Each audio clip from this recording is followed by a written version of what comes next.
That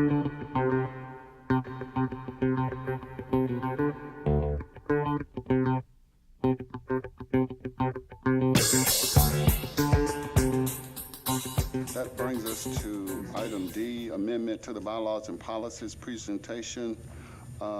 Initial request, Mr. Orson. Yes, Dr. Johnson.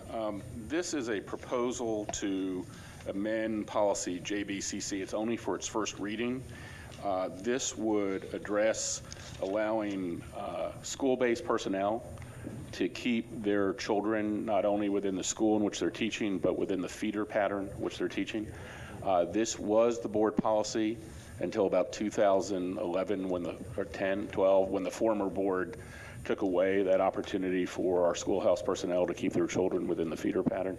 I think, as many of us know, we've received a lot of correspondence on this. I think, as we've talked about teacher morale, schoolhouse personnel morale, that this is an area that we can address probably at a minimum of cost that is also, I think, inherently fair. So I would propose, and again, this is for its first reading, so that it would sit on the table for 30 days for public input. Is there any discussion? Mr. McMahon? I would just, for the public's view, their knowledge that the public input is on our e-board website.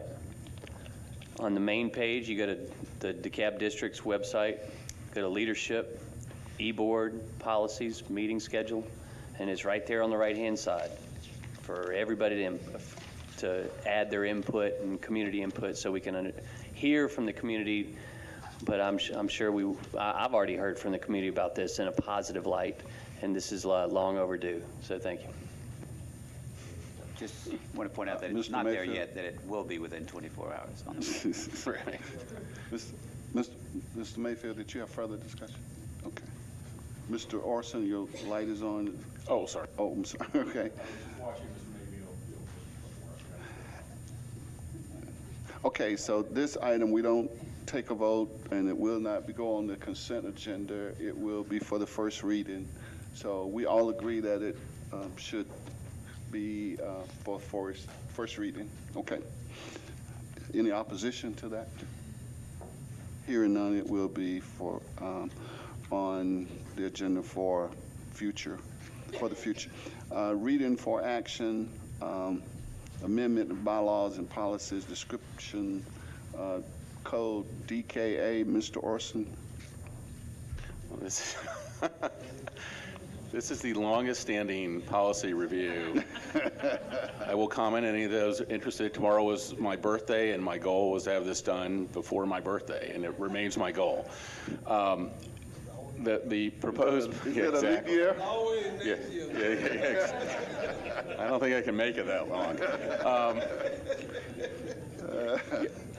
I want to give some context, if you allow me the liberty of 2 minutes, that this policy arose in response to a couple of different things. Partially an issue that the superintendent raised about a lack of clarity regarding where money was allocated, because we didn't have policy to match what had been practiced with our after-school funds.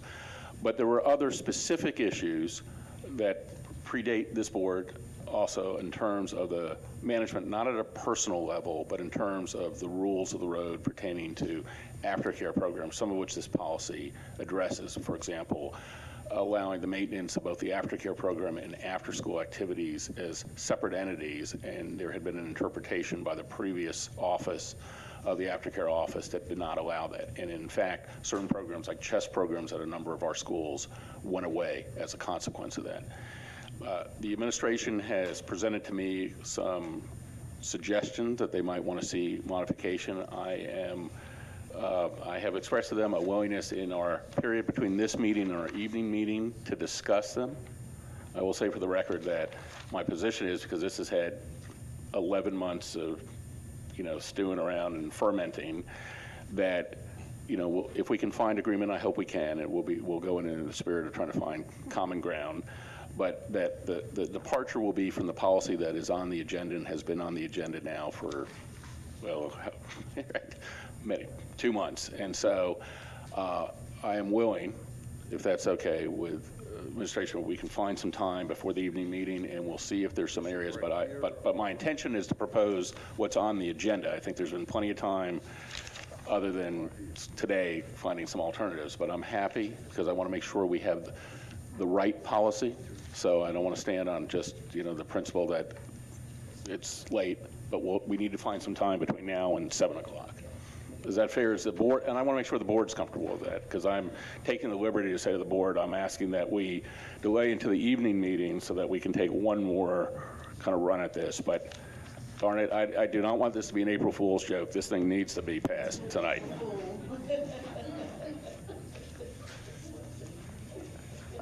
Mr. Coleman? This is a comment, not a question. We've got to get this done. This is a relatively small expense item. I know that the details are complicated. The community needs are pretty obvious, I think. And so we can't let this go on another month or two. It shouldn't be this complicated. We've got to get this done today, I would say. Mr. Chair. Yes, Mr. Superintendent. For the sake of full disclosure, we must recall that part of the delay was associated with an audit. And so during that time, it would have been impossible for the board to act, at least not in terms of acting in terms of full availability of the facts as it surrounds the program. And all due respect, it's a huge amount of money, though, actually. It's a very large amount of money. But the most important thing is that we provide a quality program to the students and the parents who seek the after-school services. And we've actually made a tremendous amount of progress this year.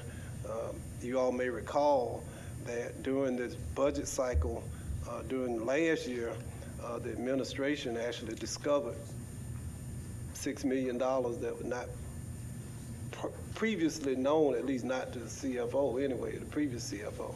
So we've come a long way from that point in terms of the board as well as the stakeholders having full availability to the facts. And the administration is very clear. We have new personnel in place. I think we're moving in the right direction. And I just don't want it to be suggested that somehow the program has stalled and not providing the services. We just want to make it better going forward. And I think we're in a position to do that. And we're not that far apart, but there are some 2 or 3, I think, critical issues still to be addressed. And, I apologize to Mr. Coleman, Mr. Orson, and others for the delay, but we're in a much better place than where we were last year this time. I think all would agree with that. So what are you suggesting, Mr. Superintendent? I think this will make a great birthday present next year for Mr. Orson. No,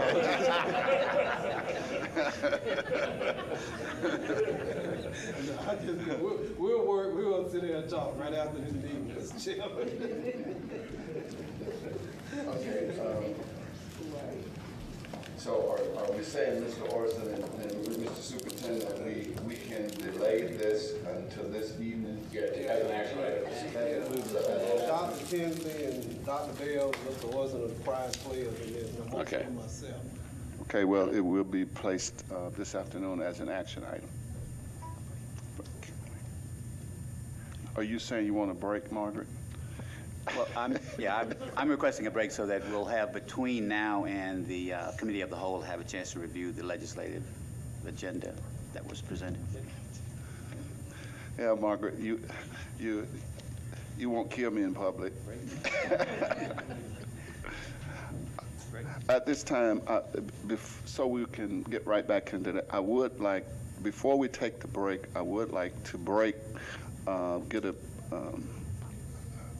a motion to adjourn to executive session, adjourn to Committee of the Whole, so that when we come back, we'll take the break prior to that.